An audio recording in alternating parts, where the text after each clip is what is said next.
எந்த காலத்திலும் எந்த நேரத்திலும் நன்றியால் உம்மை நான் ஸ்துதிப்பேன்.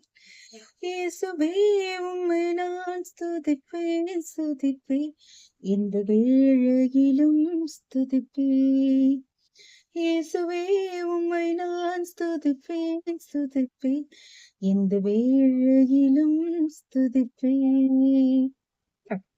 இந்த உலகத்துல பிறக்கும்போது யாரும் கெட்டவங்களா பிறக்கிறது இல்ல. அவங்க நல்லவங்களா இருக்கதும், கெட்டவங்களா இருக்கதும், அவங்க இருக்கிற சூழ்நிலையும், அவங்கள சுற்றி இருக்க மக்களும் தான் தீர்மானிக்கிறாங்க. இந்த உலகத்துல, இந்த சமூகத்துல எல்லாருமே கெட்டவங்களா இருக்காங்க. அதனால நானும் கெட்டவனா இருக்கேன் அப்படின்னு சொல்றதுக்கும், இந்த சமூகத்துல, உலகத்துல இருக்கவங்க எல்லாரும் கெட்டவங்களா இருக்காங்க. அதனால நான் நல்லவனா இருக்க முயற்சி பண்றேன் அப்படின்னு சொல்றதுக்கும் நிறைய வித்தியாசங்கள் இருக்கு. எப்போ நம்மள சுத்தி இருக்க விஷயங்கள்லாம் கெட்டதா இருக்கும்போது, நம்ம நல்லவங்களா இருக்க முயற்சி பண்றோமோ, அப்ப நம்மளே நம்மள சேலஞ்ச் பண்ணிக்கிறோம். எப்ப நம்மளே நம்மள சேலஞ்ச் பண்ணிக்கிறோமோ, அப்ப நம்மளோட பெஸ்ட் வெர்ஷன இந்த சமூகத்துக்கு கொண்டு வர நம்ம முயற்சி பண்றோம்.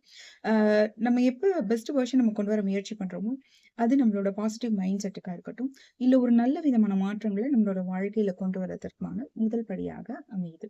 இந்த வாழ்க்கை ரொம்பவே அழகானது, ரொம்பவும் எளிதானது. அது ரொம்ப காம்ப்ளிகேட் பண்ணிக்காம, யாருக்கும் எந்த பாதகமும் இல்லாம, நல்லது ஒரு மீனிங்ஃபுல்லான வாழ்க்கைய வாழ்வோம். நான் நிர்மலா சிங்கராயர், உங்களோட பாசிட்டிவ் சைக்காலஜிஸ்ட்.